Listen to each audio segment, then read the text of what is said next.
Mingəçevir Dövlət Rəsm Qalereyasında şəhidin yaradıcılıq sərgisi təşkil olunub. Əllərin sehri 44 günlük Vətən müharibəsinin şəhidi Fuad Şöhrətoğlu Xan Kişiyevin yaradıcılığına həsr olunub. O, 12 aprel 1996-cı ildə Mingəçevir şəhərində anadan olub. 24 yaşlı Fuad Xan Kişiyev daşaltı əməliyyatı döyüşlərində şücaət göstərərək şəhidlik zirvəsinə ucalıb. Fuad yaxşı idmançı olmaqla yanaşı, əl işləri ilə də seçilib. Həqiqi hərbi xidmətindən sonra dizayner işi üzrə çalışıb. Şəhidin yaradıcılığına həsr olunan sərgidə Mingəçevir şəhər icra hakimiyyətinin Vətən müharibəsi iştirakçıları və şəhid ailələri ilə işin təşkili şöbəsinin müdiri Sahib Əliyev, şəhid ailələri, qazilər, ictimaiyyət nümayəndələri iştirak edib. Qaleriyanın direktoru Böyük kişi Adilbəyli Fuadın yaradıcılığından söz açaraq, onun qeyri-adi bacarıqlı bir gənc olduğunu deyib. Fuad daşlar üzərində böyük bir poema yaradırdı. Şəhidin yaradıcılıq sərgisində çıxış edən Vətən müharibəsi iştirakçıları və şəhid ailələri ilə işin təşkili şöbəsinin müdiri şəhidlik zirvəsinə ucalan Fuadın qəhrəmanlığından söz açıb. Daha sonra şəhidin əl işlərindən ibarət sərgiyə baxış keçirilib. Mingəçevir Dövlət Rəsm Qalereyasında təşkil edilən sərgidə şəhid Fuad Xan Kişiyevin 100-ə yaxın əl işi nümayiş etdirilir. Sərgi bir ay davam edəcək. Ben burada Fuadımın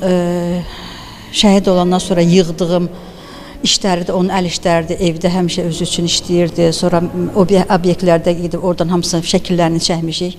Yəni şəhid olandan sonra biz hamısını bunu təşkil eləmişik. Mən istəyərdim ki, Fuadımı tanıtmaqdan ötürü, yəni onun necə qabiliyyətli oğul olduğunu, necə əl qabiliyyəti, həm Fuadım idmançı olubdu, həm incəsənətə meyilli olubdu. Elvin Qudrətov, Rahim İbrahimoğlu, Bugün informasiya proqramı üçün.